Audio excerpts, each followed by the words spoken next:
Hi everyone.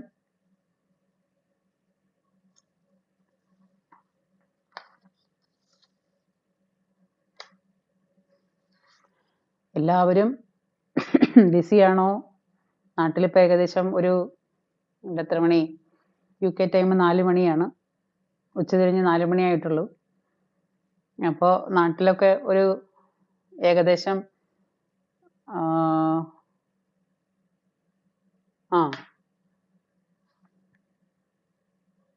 9:30 മണിയായി കാണണം. ആരും ഇല്ലേ? എല്ലാവരും നേരത്തെ കിടന്നുറങ്ങിയോ?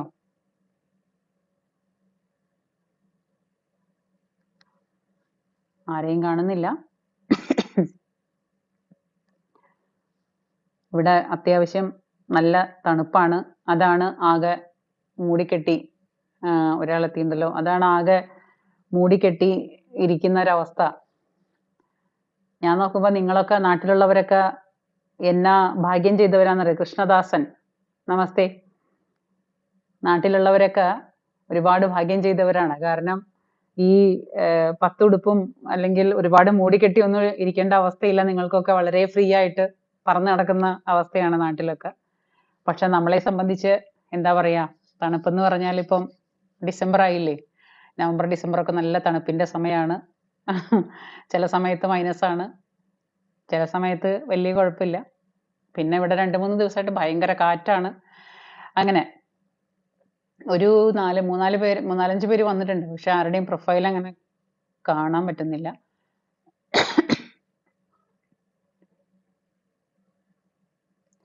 സ്വന്തം കൈ തന്നെ ടച്ച് ചെയ്യാൻ പറ്റുന്നില്ല, അതുപോലത്തെ തണുപ്പാ. ഓക്കെ, അപ്പോൾ എല്ലാവരും പതുക്കെ പതുക്കെ വരട്ടെ. ഞാൻ എന്തായാലും ഇന്ന് കേൾക്കാവല്ലോ അല്ലേ ഞാൻ പറയണത്? കൃഷ്ണദാസൻ കേൾക്കാമല്ലോ അല്ലേ? കേൾക്കാൻ പറ്റുമെന്ന് വിചാരിക്കുന്നു. അപ്പൊ ഇന്ന് നമ്മളൊരു ന്യൂസ് കണ്ടു. അതായത് കുറെ നേഴ്സുമാർ ചേർന്നിട്ട് ഒരു 700 കോടി രൂപ തട്ടിച്ചു എന്നുള്ള ന്യൂസ് കണ്ടിരുന്നു. ഞാൻ അത് ഓൺലൈൻ മീഡിയാസ് എല്ലാം അത് റിപ്പോർട്ട് ചെയ്തിട്ടുണ്ട്. അപ്പോ ഇവരെല്ലാവരും കൂടെ പ്ലാൻ ചെയ്തിട്ട് അത് ഒരുമിച്ച് ശശി മുനിയാത്തേൽ നമസ്തേ നമസ്തേ ഹായ്.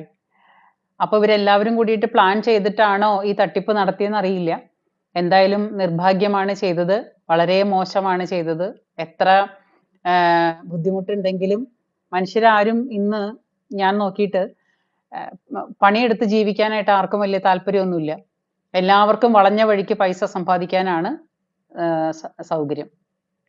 ആ വഴി എല്ലാവരും സ്വീകരിച്ചു കഴിഞ്ഞു. അതുകൊണ്ടാണ് നമ്മുടെ നാട്ടിൽ ഈ അനീതിയും അക്രമങ്ങളും എല്ലാം പെരുകിക്കൊണ്ടിരിക്കുന്നത്. അതുകൊണ്ടാണ് ജോലി ചെയ്ത് ജീവിക്കാനോ സ്വന്തം നട്ടലിൽ ജീവിക്കാനൊന്നും ആർക്കും വലിയ താല്പര്യമൊന്നുമില്ല. ആദർശങ്ങളെല്ലാം എല്ലാവരും കാറ്റിൽ പറത്തി എന്ന് വേണം കരുതാനായിട്ട്. കാരണം ഈ തട്ടിപ്പ് നടത്തിയ നേഴ്സുമാര് സ്വന്തം പൈസ അവിടുത്തെ ഗവൺമെന്റ് വിസയിൽ പോയിട്ടുള്ള നേഴ്സുമാരാണ്. ഇപ്പോ ബാങ്കിന്റെ പേരെന്ന് പറയുന്നത് ഗൾഫ് ബാങ്ക് ഓഫ് കുവൈറ്റ്. അങ്ങനെയുള്ള ഒരു ബാങ്കിൽ നിന്നാണ് ഈ 700 കോടി തട്ടിച്ചിട്ടുള്ളത്. 700 കോടിയാണ്, 700 ലക്ഷമല്ല, 700 കോടി രൂപ. അപ്പൊ അത് ആദ്യത്തെ പടി അവർ കുറച്ച് ലോൺ എടുത്തു, അത് അടച്ചു വീട്ടി. പിന്നെ വീണ്ടും രണ്ടാമത് അതിനേക്കാൾ കൂടുതൽ എമൗണ്ട്, വലിയ വലിയ എമൗണ്ടുകൾ 75 ലക്ഷവും 80 ലക്ഷവും 85 ലക്ഷവും ഒക്കെ ആയിട്ട് ലോൺ എടുത്തിട്ട് അവിടെ നിന്നിട്ട് അവര് യൂറോപ്പ് അല്ലെങ്കിൽ ഇറ്റലി അല്ലെങ്കിൽ ഫ്രാൻസ് അങ്ങനെയുള്ള രാജ്യങ്ങളിലേക്ക് മുങ്ങി എന്നാ പറയണത്. ഓസ്ട്രേലിയ അങ്ങനെയുള്ള ചിലര് നാട്ടിലുണ്ട്. കുറച്ച് പേര്, ഇപ്പൊ ഒരു 5-10 പേരുടെ ലിസ്റ്റ് ഇവിടെ നാട്ടിൽ നമ്മുടെ എറണാകുളത്ത് അന്വേഷണ ഉദ്യോഗസ്ഥന്മാരായിട്ട് വന്നിട്ടുണ്ട്. അപ്പൊ ഒരു 5-10 പേരുടെ ലിസ്റ്റും കൊണ്ട് അവരിവിടെ വന്നപ്പോ ഒരു നേഴ്സ് അതിൽ നാട്ടിലുണ്ടെന്നാണ് കേട്ടത്, 1-2 പേര്. അപ്പോ ഇവരവിടെ വലിയ ലക്ഷറി അപ്പാർട്ട്മെന്റ് ഫ്ലാറ്റ് ഒക്കെ വാങ്ങിയിട്ടുണ്ടെന്നാ പറയണത്. ആ പൈസയും കൊണ്ടുവന്നിട്ട് ഒന്ന് ആലോചിച്ച് നോക്കൂ. നമ്മൾ സ്വന്തമായിട്ട് തെണ്ടിച്ചതല്ല, നമ്മൾ സ്വന്തമായിട്ട് അധ്വാനിച്ചതല്ല, വല്ലവരുടെ പണം പറ്റിച്ച് ആ നാട് വിട്ട് ഓടിപ്പോന്ന് ഈ ചെയ്ത പ്രവൃത്തി.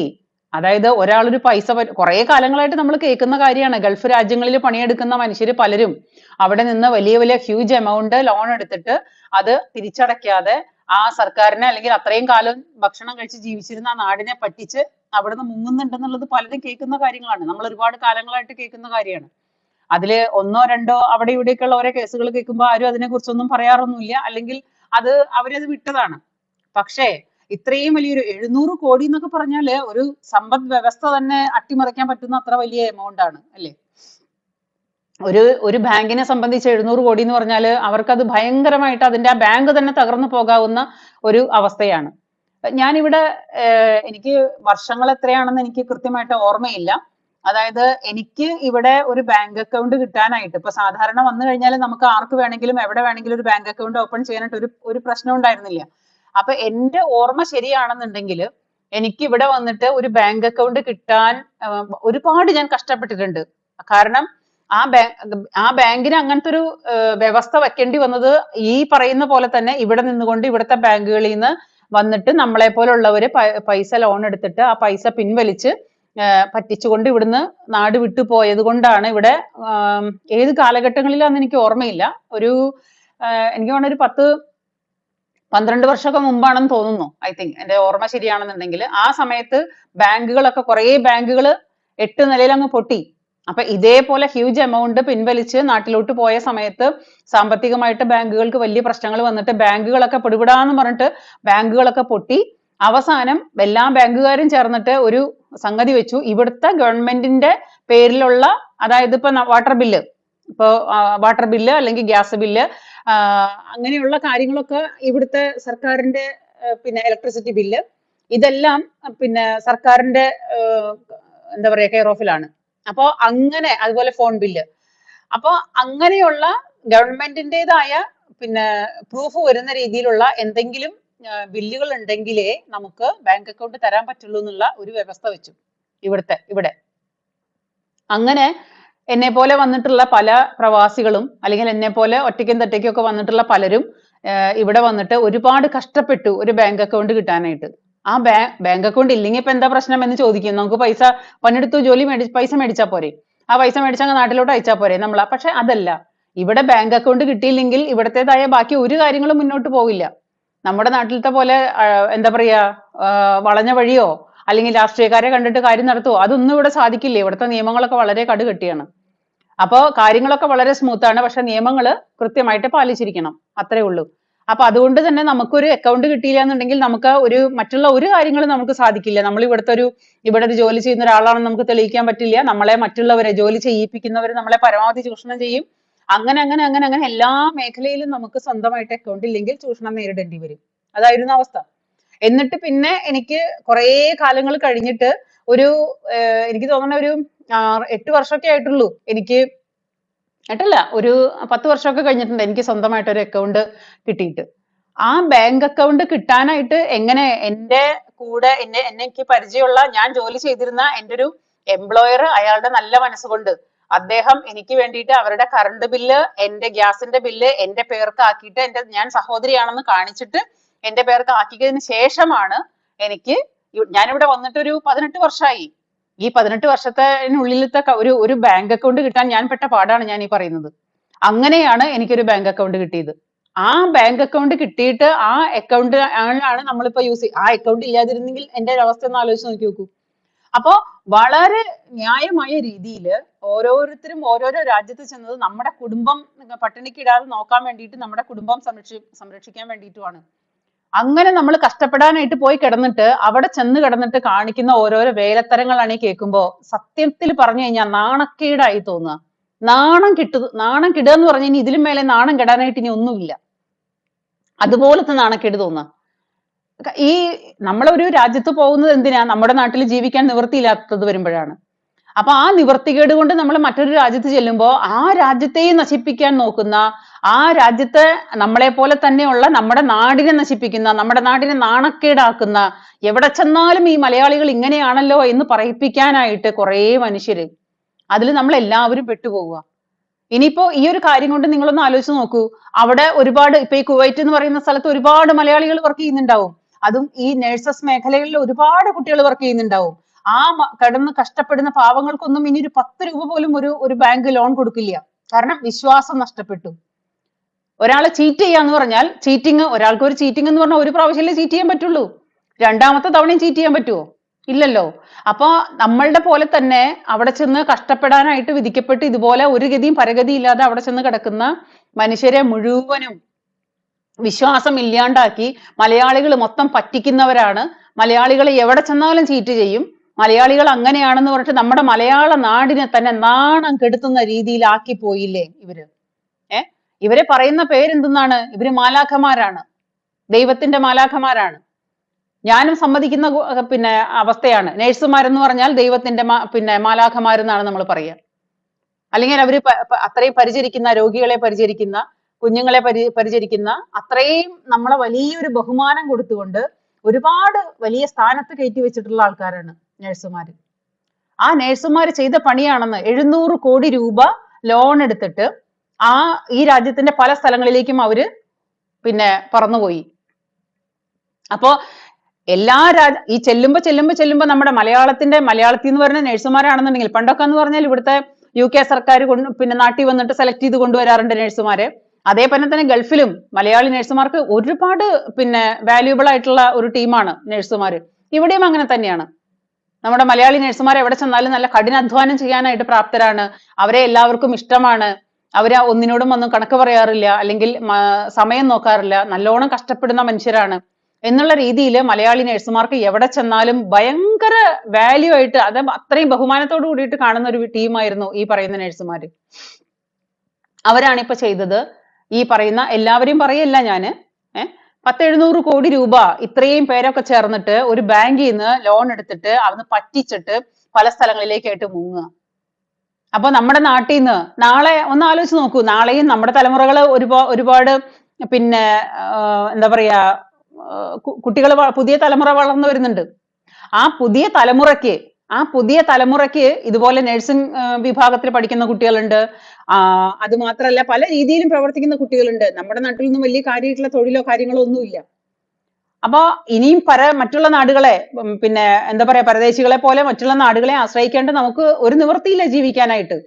അപ്പൊ ഇനി വരുന്ന തലമുറയെ വരെ പറ്റിക്കുന്ന, അല്ലെങ്കിൽ ഇനി വരുന്ന തലമുറയെ വരെ വഞ്ചിക്കുന്ന രീതിയിലാണ് ഇപ്പോ നമ്മുടെ നാടിനെ തന്നെ നാണം കെടുത്തുന്ന രീതിയിൽ ഇപ്പൊ നാട് മുഴുവനും, ഇപ്പൊ ഇതില് ലോൺ എടുത്തിരിക്കുന്ന നഴ്സുമാര് കുറച്ചുപേര് UK വന്നിട്ടുണ്ട്, കുറച്ചുപേര് ഓസ്ട്രേലിയ, കുറച്ചുപേര് കാനഡ, അങ്ങനെ പല രാജ്യങ്ങളിലേക്കും ഇവര് വ്യാപിച്ചു പോയിട്ടുണ്ട്, സ്പ്രെഡ് ആയിട്ട് പോയിട്ടുണ്ട്. അപ്പൊ ഈ നാടുകളിലേക്കൊക്കെ ഇവരെ കുറിച്ചിട്ട് അന്വേഷിച്ച് ചെല്ലുമ്പോൾ ആരാണ് ചെയ്തത്? മലയാളി നഴ്സുമാരാണ്. ഈ മലയാളി നഴ്സുമാരെന്ന് പറയുമ്പോൾ തന്നെ മലയാളക്കരയ്ക്ക് മൊത്തം ഇനി ഒരു തലമുറയ്ക്ക് എന്തെങ്കിലും കാര്യങ്ങൾക്കൊന്ന് പുറത്തോട്ട് കടന്നു പോകണം, അല്ലെങ്കിൽ അവനവന്റെ ജീവിതമാർഗം തേടി പുറത്തു പോകണം തോന്നിക്കഴിഞ്ഞാൽ, ഇതാ മലയാളിയാണോ? അപ്പൊ എല്ലാവരും ഒന്ന് സംശയിക്കും, ഇത് ശരിയാവില്ല. ഇപ്പൊ തന്നെ നമ്മളുടെ എന്താ പറയാ, ഇവിടെ കിടന്നിട്ട് പല ആൾക്കാരും നമ്മുടെ എന്താ പറയാ, യുദ്ധം വന്നപ്പോഴ് ഈ ഇവിടെ കിടന്ന് ജയ് വിളിച്ചിട്ട് പറയുന്ന കേട്ടിട്ട് തന്നെ അവര് പറയുന്നുണ്ട്, ഇവരെ വിശ്വസിക്കാൻ കൊള്ളൂല, ഇവരെ വേണ്ട, മലയാളികളെ വേണ്ട എന്ന് പറയുന്നുണ്ട്.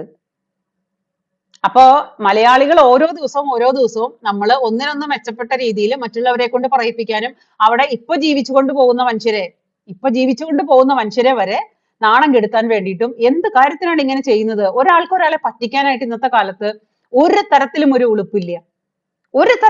ഉളുപ്പില്ല. ഇനിയിപ്പം നമ്മൾ മൊത്തം ഇപ്പൊ കൺഫ്യൂഷനാണ്. കാരണം ഈ കൺഫ്യൂഷൻ എന്ന് പറഞ്ഞാൽ ആരെ വിശ്വസിക്കും, ആരെ വിശ്വസിക്കാൻ പാടില്ല, ഇത് എല്ലാവരും ഇപ്പൊ സ്വയം ചോദിക്കുന്ന ഒരു ചോദ്യമാണ്. ഇതിൽ വിശ്വസിക്കാൻ പറ്റുന്ന ആൾക്കാർക്ക്, സഹായം ചെയ്യേണ്ട ആൾക്കാർക്ക് പോലും നമ്മൾക്ക് ഇപ്പൊ സഹായം ചെയ്യാൻ തോന്നുന്നില്ല. കാരണം എന്താ വെച്ചാല് എപ്പോഴാ നമ്മൾ പറ്റിക്കപ്പെടുമെന്ന് പറയാൻ പറ്റില്ല. മനുഷ്യരുടെ മാനസികാവസ്ഥയെ ഞാൻ പറയുന്നത്. അപ്പൊ പറ്റിക്കപ്പെടാൻ പോകുന്ന, അതായത് വളരെ ആത്മസുഹൃത്തായിട്ടിരുന്നിട്ട് നമ്മുടെ കൂടപ്പിറപ്പിനെ പോലെ പെരുമാറിയിട്ട്, നമ്മുടെ കൂടപ്പിറപ്പുകളെക്കാൾ കൂടുതൽ സ്നേഹത്തോടും കരുണയോടും കൂടി നമ്മളോട് പെരുമാറിയിട്ട് അവരെ നമ്മൾ വർഷങ്ങളോളം വിശ്വസിച്ചിട്ട് നമ്മളെ വഞ്ചിക്കുന്ന കുറെ ആൾക്കാർ ഈ എല്ലാ മേഖലയിലും, അത് ഈ ഫ്രണ്ട്ഷിപ്പ് എന്ന് പറഞ്ഞ പൈസയുടെ കാര്യത്തിലായാലും ഫ്രണ്ട്ഷിപ്പ് ആയാലും പോയി, രക്തബന്ധങ്ങളായാലും പോയി, ഇപ്പൊ ഒരു രാജ്യത്തിന് തന്നെ രണ്ട് രാജ്യങ്ങൾ തമ്മിൽ വരുന്ന പ്രശ്നങ്ങൾ വരെ ആക്കി തീർത്തു. കാരണം ഈ ജാതി പരിപാടികളാണ് ഓരോരുത്തരും ചെയ്തുകൊണ്ടിരിക്കുന്നത്. എന്തൊരു കഷ്ടമാണെന്ന് ആലോചിച്ച് നോക്കൂ. ഇനി നമ്മുടെ നാട്ടിൽ നഴ്സിംഗ് പാസ്സായിട്ട് വരുന്ന കുട്ടികൾ പല നാടുകളിലേക്കും കടന്നു പോകാനായിട്ട് തയ്യാറായിട്ടിരിക്കുന്ന കുട്ടികളുണ്ട്. അവരുടെ വഴി മുടക്കുന്ന രീതിയിൽ സ്വന്തം, ഇപ്പൊ ഇവരുടെ കുടുംബത്തെ കാര്യങ്ങൾ മാത്രം നോക്കിയാൽ പോരല്ലോ, ഈ ചെയ്തു വെക്കുന്ന കാര്യങ്ങളെ കൊണ്ട് ഒരു എന്താ പറയാ, ഒരു വിഭാഗം മൊത്തം മനുഷ്യരും ഇപ്പൊ മലയാള നാടിനെ ഇതോടുകൂടിയിട്ട് കുറെ കാര്യങ്ങളായി മലയാളിക്ക് അഭിമാനിക്കാൻ പറ്റുന്ന ഇതുപോലത്തെ അപമാനം എന്ന് ഞാൻ പറഞ്ഞത്, ഞാൻ നെഗറ്റീവായിട്ട് പറഞ്ഞതാണ്. ഇങ്ങനെ എന്താ പറയാ അപമാനം ഏറ്റുവാങ്ങുന്ന രീതിയിൽ ഒരുപാട് പ്രശ്നങ്ങളായി സംഭവിക്കുന്നു. ഇപ്പതാ വീണ്ടും മലയാളി, എവിടെ ചെന്നാലും മലയാളി. അതായത് ഈ ലോകത്തിന്റെ ഏത് ഭാഗത്ത് പോയാലും ഉരുളക്കിഴങ്ങും മലയാളിയും ഇല്ലാത്ത നാടില്ല എന്നാ പറയാ സാധാരണ. അപ്പോ ആ ഉരുളക്കിഴങ്ങും ഈ പറയുന്ന മലയാളിയും ഇല്ലാത്ത നാടെന്ന് പറഞ്ഞാൽ നമ്മൾ എല്ലാ നാടിന്റെ എവിടെ പോയാലും നമ്മൾ അധ്വാനിച്ച് ജീവിക്കാനായിട്ട് പ്രാപ്തരായിരുന്നു. പക്ഷെ ഇപ്പൊ എന്തുകൊണ്ടോ നമുക്ക് എത്രയും എളുപ്പത്തിൽ പണം ഉണ്ടാക്കണം. അത് രാജ്യത്തിന് ഒറ്റ കൊടുത്തിട്ടായാലും കുഴപ്പമില്ല, രാജ്യത്തിനെ തള്ളി പറഞ്ഞിട്ടായാലും കുഴപ്പമില്ല, രാജ്യത്തിനെ നശിപ്പിച്ചിട്ടായാലും കുഴപ്പമില്ല, രാജ്യം ഇല്ലെങ്കിലും കുഴപ്പമില്ല, ഞങ്ങൾക്ക് ഞങ്ങളുടെ കാര്യം മാത്രം നേടിയാൽ മതി. ഇത് സാധാരണ നമ്മുടെ വീടുകളിലൊക്കെ ഇപ്പൊ മൊത്തം ഏകദേശം ഓൾമോസ്റ്റ് വീട്ടുകാരൊക്കെ ചെയ്യുന്ന ഒരു പരിപാടിയുണ്ട്. നമ്മുടെ വീടിനകത്തൊക്കെ അടിച്ചു വെടുപ്പാക്കി നമ്മുടെ വീടൊക്കെ ക്ലീൻ ചെയ്തിട്ട് നമ്മുടെ വീടിനകത്തുള്ള കച്ചറ കൊണ്ടുവന്നിട്ട് നമ്മൾ റോട്ടിലേക്ക് ഇടും എന്ന് പറയുന്ന ആ ആൾക്കാരുടെ അതേ സ്വഭാവമാണ് ഇപ്പൊ നമ്മൾ ചെയ്തുകൊണ്ടിരിക്കുന്നത്. പല നാടുകളിലേക്ക് നമ്മൾ പോവും, അവിടെ ചെന്നിട്ട് നമുക്ക് വേണ്ടതൊക്കെ നമ്മൾ ഏറ്റുവാങ്ങും അല്ലെങ്കിൽ പിടിച്ചു വാങ്ങും ഇതുപോലെ, എന്നിട്ട് അവിടുന്ന് മുങ്ങുക. അപ്പൊ നമ്മുടെ നാടാണ് നശിക്കുന്നത്, നമ്മുടെ നാടാണ് സംശയത്തിന്റെ നിലയിലെത്തി നിൽക്കുന്നത്. ഒരു നാടിനോടുള്ള വിശ്വാസം നഷ്ടപ്പെട്ട് കഴിഞ്ഞാൽ, ഒരു വ്യക്തിയോടുള്ള വിശ്വാസം നഷ്ടപ്പെട്ടാൽ പിന്നെ നമ്മൾ ആ വ്യക്തിയെ എങ്ങനെങ്കിലും പിന്നെ നമ്മൾ നമ്മുടെ ജീവിതമായിട്ട് ബന്ധപ്പെടുത്തുകയോ ഇല്ല. അപ്പൊ അതേപോലെ തന്നെ ഒരു രാജ്യത്തിന് മുഴുവൻ, ഒരു രാജ്യത്തിന്റെ മൊത്തം ജനതകൾക്ക് മൊത്തം നാണക്കേടുണ്ടാക്കുന്ന ഈ മലയാളി നഴ്സുമാര് ആരൊക്കെ ഇത് ചെയ്തിട്ടുണ്ടെങ്കിലും അത് വളരെ മോശമാണ്, വളരെ വളരെ മോശമാണ്. അവര് എത്ര ന്യായീകരിച്ചാലും ശരി, ഇനിയുള്ള മനുഷ്യർ, അവിടെ ജോലി ചെയ്യുന്ന മനുഷ്യര്, അത് കൂടാതെ ഇനി പോകാനിരിക്കുന്ന മനുഷ്യര്, എല്ലാവരെയും സംശയത്തിന്റെ മുന്നിലേക്ക് എത്തിച്ചു കൊടുത്തിട്ട് ഈ കാണിച്ചു കൂട്ടിയത് വളരെ മോശമായി പോയി. ഒരുപാട്. ഞാനൊക്കെ ഒരു 18, 19 വർഷമായിട്ടുള്ള പ്രവാസിയാണ് ഞാൻ. നമുക്കൊക്കെ ഇതുപോലുള്ള ഒരുപാട് കുറച്ച് എമൗണ്ട് എന്താ പറയാ ലോൺ എടുത്തിട്ട് നമുക്ക് എവിടെയെങ്കിലും കടന്നു പോയിട്ട് വീട്ടിൽ സുഖമായിട്ട് ജീവിക്കാന്നുണ്ടെങ്കിൽ ഈ കഷ്ടപ്പാടിന്റെ ബുദ്ധിമുട്ടിന്റെ ഒന്നും ഒരു ആവശ്യമില്ല, ഉണ്ടോ? പക്ഷെ എന്തുകൊണ്ടോ ഇവരൊക്കെ ഇങ്ങനെ ചെയ്തു പോകുന്നതെന്ന് ചോദിച്ചാൽ ഐ ഡോണ്ട് നോ. നമുക്ക് ഒരുപാട് വിഷമം തോന്നുക, നമ്മളെ തന്നെ മറ്റുള്ളവർ തെറി വിളിക്കുമ്പോൾ, നമ്മളെ തന്നെ നാണക്കേട് പറയുമ്പോൾ. അത് ആ രാജ്യത്തിനോട് കമ്മിറ്റ്മെന്റ് ഉള്ളവർക്കേ അതുള്ളൂ, അല്ലാത്തവർക്കൊന്നുമില്ല. നമ്മുടെ നാട് നന്നാവണം, നമ്മുടെ നാട് നാളെ നിലനിൽക്കണം, നമ്മുടെ നാടുണ്ടെങ്കിലേ നമ്മുടെ വീടുള്ളൂ എന്ന് ചിന്തിക്കുന്നവനെ, ആ നാടിനോട് എന്തെങ്കിലും ഒരു കൂറുള്ളവനെ അതുള്ളൂ, അല്ലാത്തവർക്കൊന്നുമില്ല. എന്ത് നാട് എന്ന് ചിന്തിക്കുന്നവർക്ക് അങ്ങനെയൊന്നുമില്ല. അപ്പൊ ഇത് കേട്ടപ്പോഴ് വല്ലാത്തൊരു എന്താ പറയാ നാണക്കേട് തോന്നി സ്വയം. ഒരുപാട് വർഷങ്ങളായിട്ട് നമ്മൾ ഉണ്ടാക്കി വെക്കുന്ന നമ്മുടെ അഭിമാനങ്ങളൊക്കെ ഇങ്ങനെ കാറ്റിൽ പറന്ന, ഒറ്റ സെക്കൻഡ് കൊണ്ട് കാറ്റിൽ പറന്ന് പോകുന്ന കാണുമ്പോൾ, ഒരു സെക്കൻഡ് കൊണ്ട് പൈസ ഉണ്ടാക്കണമെന്ന് ചിന്തിക്കുന്ന ആൾക്കാർ, ഇതുപോലുള്ളവര് നമ്മുടെ നാടിനുണ്ടാക്കി വെക്കുന്ന ആഘാതങ്ങൾ ചെറുതല്ല, വളരെ വലുതാണ്. ഒരുപാട്. ഇനിയുള്ളവരോടെങ്കിലും ഞാൻ പറയാം, ഇനിയുള്ളവരെങ്കിലും നമ്മുടെ നാട് വിട്ടിട്ട് പുറത്തു പോയിട്ട് കിടക്കുന്ന പ്രവാസികൾ ആരാണെങ്കിലും ശരി, ഇതുപോലുള്ള ചതികള് ആ രാജ്യത്തോടും കഴിക്കുന്ന ഭക്ഷണത്തോടും ചെയ്യാതിരിക്കുക എന്നുള്ളതാണ് ഒരു റിക്വസ്റ്റ് ആയിട്ട് എനിക്ക് പറയാനുള്ളൂ. ദയവ് ചെയ്തിട്ട് ഇതുപോലെ, ഇനി നാണം കെടാനായിട്ടൊന്നുമില്ല, നാണം കിട്ടും നമ്മളെല്ലാവരും. അപ്പോ ഇനിയെങ്കിലും നമ്മൾ ഈ പറയുന്ന അവസ്ഥകള് ചെയ്യാതിരിക്കാൻ ശ്രമിക്കുക.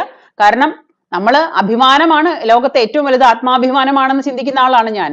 അപ്പൊ അതുകൊണ്ട് തോന്നുന്നതായിരിക്കാം ഇതൊക്കെ വളരെ മോശമാണെന്ന്. അങ്ങനെയൊന്നും ഇല്ലാത്തവർക്ക് അങ്ങനെയൊന്നും ഉണ്ടാവില്ലായിരിക്കാം. അതാണല്ലോ ഇപ്പൊ ഇതൊക്കെ ചെയ്തത്. അപ്പോ ഒരുപാട് സന്തോഷം എല്ലാവരും വന്നതില്. അത് മാത്രല്ല, ഇന്ന് എല്ലാവരോടും ഞാൻ നേരിട്ട് എല്ലാവർക്കും ഞാൻ എൻ്റെ ഹൃദയം നിറഞ്ഞ സന്തോഷം പറയുന്നു. ഇന്ന് എൻ്റെ ബർത്ത് ഡേറ്റ് ആണ്.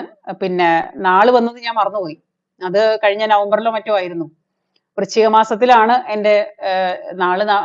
നമ്മളൊരു ഹിന്ദുത്വ ആചാരപ്രകാരം പിറന്നാൾ ആഘോഷിക്കാൻ നമ്മൾ എപ്പോഴും നമ്മുടെ നക്ഷത്രത്തിലാണ്. അപ്പൊ ആ നക്ഷത്രം കടന്നു പോയത് അറിഞ്ഞില്ല ഞാൻ, അത് കഴിഞ്ഞു പോയി. പിറന്നാൾ അറിയാണ്ടിരിക്കുന്നത് നല്ലതാണെന്നാണ് പറയാ സാധാരണ. എനിവേ, നല്ലതോ ചീത്തയോ എന്തോ ആവട്ടെ, എന്തായാലും 1 വയസ്സ് കൂടുകയാണ്, അത്ര സന്തോഷമുള്ള കാര്യമൊന്നുമല്ല. അപ്പൊ അതുകൊണ്ട് നമുക്ക് എന്തായാലും എല്ലാവരും വന്നിട്ട്, ഒരുപാട് പേര് വന്നിട്ട് നമുക്ക് എനിക്ക് എന്താ പറയാ ആശംസകൾ അറിയിച്ചതിൽ ഹൃദയം നിറഞ്ഞ സന്തോഷം. ഈ പറയുന്ന നമ്മൾ പരസ്പരം കാണാത്ത, അല്ലെങ്കിൽ എവിടേക്കോ ഇരിക്കുന്ന, ഈ രാജ്യത്തിന്റെ പല ഭാഗങ്ങളിലായിട്ട് ഇരിക്കുന്ന എല്ലാവരും കൂടിയിട്ട് ഒത്തുകൂടുന്ന നമ്മുടെ ഈ മുഖപുസ്തകം എന്ന് പറയുന്ന നമ്മുടെ തറവാട്, അല്ലെങ്കിൽ നമ്മുടെ വീട്, അല്ലെങ്കിൽ നമ്മളെല്ലാവരും കൂടി കൂടുന്ന ഒരു സ്ഥലം. അപ്പൊ അവിടെ എല്ലാവരും ഒരു കാര്യം നമ്മൾ ചെയ്യുമ്പോഴേക്കും അതിലെല്ലാവരും കൂടി വന്നിട്ട് ഇങ്ങനെ സഹകരിക്കുന്നതിൽ ഒരുപാട് സന്തോഷമുണ്ട്. ഞാനും എന്നാൽ കഴിയുന്ന രീതിയിലുള്ള ഈ പറയുന്ന എൻ്റെ നാടിനോടുള്ള എൻ്റെ സ്നേഹം, എൻ്റെ നാടിനോടുള്ള എൻ്റെ ബഹുമാനം, എൻ്റെ ആദരവാണ് ഞാൻ ഈ ഓരോരുത്തർ സമയം ഉണ്ടാവുമ്പോൾ ആ സമയത്ത് വന്നിട്ട് ഞാൻ ഇങ്ങനെ പറയാനായിട്ട് ശ്രമിക്കുന്നത്. അപ്പൊ അത് നിങ്ങൾ എല്ലാവരും അത് ഏറ്റുവാങ്ങുന്നതിന് എനിക്ക് ഒരുപാട് ഒരുപാട് സന്തോഷമുണ്ട്. അതുപോലെ എന്നെ അംഗീകരിക്കുന്നതിനും എന്റെ തെറ്റുകളാണെങ്കിലും എന്റെ ശരികളാണെങ്കിലും നിങ്ങളത് ചൂണ്ടിക്കാണിച്ച് പറയുമ്പോഴും എനിക്ക് ഒരുപാട് സന്തോഷമുണ്ട്. നമ്മള് നാളെയും എല്ലാവരും വഴികാട്ടികളാവണം. കാരണം എനിക്ക് അങ്ങനെ ഒരാളൊരു തെറ്റ് ചൂണ്ടിക്കാണിച്ചാൽ ഓ ഇവനാര് എന്നോട് പറയാൻ, അങ്ങനെയുള്ള ഒരു ഭാവം എനിക്കില്ല. എത്ര ചെറിയവനായാലും ചെറിയവൻ പറഞ്ഞാലും ചവിട്ടിൽ കയറണം എന്ന് പറഞ്ഞ പോലെ നമ്മളെക്കാള് അറിവ്, ചെറിയവൻ എന്ന് പറഞ്ഞാലും ഞാൻ മറ്റൊരു സ്ഥാനമാനങ്ങളെ കൊണ്ടല്ല ഞാൻ ഉദ്ദേശിച്ചത്. നമ്മളെക്കാൾ പ്രായം കുറഞ്ഞവരാണെങ്കിലും പ്രായം കൂടിയവരാണെങ്കിലും നമ്മളോട് ഓരോ കാര്യങ്ങൾ പറയുമ്പോൾ നമ്മളത് മനസ്സിലാക്കണം. ആ പറഞ്ഞതിൽ കാര്യമുണ്ട് എന്ന് മനസ്സിലാക്കണം. എന്ന് പറഞ്ഞതുപോലെ ചെറിയവൻ പറഞ്ഞാലും ചവിട്ടിൽ കൊള്ളുന്ന, അല്ലെങ്കിൽ ആരൊക്കെ എങ്ങനെയൊക്കെ പറഞ്ഞാലും നമ്മുടെ തെറ്റുകളാണ് അവർ പറയുന്നത്, അത് നമ്മൾ മനസ്സിലാക്കണം, അത് തിരുത്താൻ ശ്രമിക്കണം എന്ന് വിചാരിക്കുന്ന ഒരാളാണ് ഞാൻ. അപ്പൊ എന്നെ ഉപദേശിക്കുന്നതുകൊണ്ട് എനിക്ക് ഒരു വിഷമവും ഇല്ല, സന്തോഷം മാത്രമേ ഉള്ളൂ. എന്റെ തെറ്റുകൾ നിങ്ങൾ പറഞ്ഞിട്ടേ എനിക്ക് അറിയാൻ പറ്റുള്ളൂ, അല്ലാതെ എനിക്കറിയില്ലല്ലോ. അപ്പോ നമ്മൾ ഒരിക്കലും ഒരു അറിവുള്ളവനേ അല്ല. കാരണം ജീവിതം എത്ര എഡ്യൂക്കേഷൻ നമുക്ക് ഒരാളുടെയും ക്യാരക്ടർ തീരുമാനിക്കുന്നില്ല. ഒരു മനുഷ്യന്റെ ക്യാരക്ടറാണ് അവരുടെ വ്യക്തിത്വം. അപ്പൊ ഒരാളുടെ വിദ്യാഭ്യാസം ഒരിക്കലും ഒരു ക്യാരക്ടർ തീരുമാനിക്കുന്നതല്ല. എത്ര വിദ്യാഭ്യാസം ഉള്ളവനും മര്യാദയുള്ളവനാവണമെന്ന് ഒരു നിർബന്ധവും ഇല്ല. അപ്പൊ നമ്മള് വിദ്യാഭ്യാസവും നമ്മളുടെ എഡ്യൂക്കേഷനൊക്കെ നമ്മൾ മാറ്റി വെച്ചിട്ട് നമ്മള് വ്യക്തി എന്നുള്ളതിൽ നമുക്ക് പറ്റുന്ന തെറ്റുകൾ, ഒരുപാട് തെറ്റുകൾ മാത്രമേ, പൊട്ടത്തരങ്ങൾ മാത്രമേ പറ്റാറുള്ളൂ. അങ്ങനെയുള്ള ഒരാളാണ് ഞാൻ. എന്നെ സംബന്ധിച്ച് ഞാൻ എടുത്തുചാട്ടക്കാരിയാണ്. അങ്ങനെ അത്ര ക്ഷമയൊന്നും ഉള്ള ആളൊന്നുമല്ല. ഞാനും ക്ഷമ മുഹമ്മദ് ഒന്നുമല്ല. എനിക്ക് ക്ഷമയേ ഇല്ല. അപ്പൊ അതുകൊണ്ട് നിങ്ങളൊക്കെ പറഞ്ഞു തരുന്ന ഒരുപാട് ഒരുപാട് നല്ല കാര്യങ്ങളാണ്. എനിക്ക് ഒരുപാട് സന്തോഷമുണ്ട്. ഇന്ന് എന്റെ ജന്മ ഡേറ്റ് ആണ്, ഡേറ്റ് ഓഫ് ബർത്ത് ആണ്. അപ്പൊ എല്ലാവരും എനിക്ക് ഹൃദയം നിറഞ്ഞ എന്താ പറയാ ആശംസകൾ തന്നതിൽ ഞാൻ ഒരുപാട് ഒരുപാട് സന്തോഷം. എല്ലാവർക്കും എന്റെ ഹൃദയം നിറഞ്ഞ ആശംസകൾ തിരിച്ചും പറയുന്നു. നന്ദി, നമസ്കാരം. Thank you.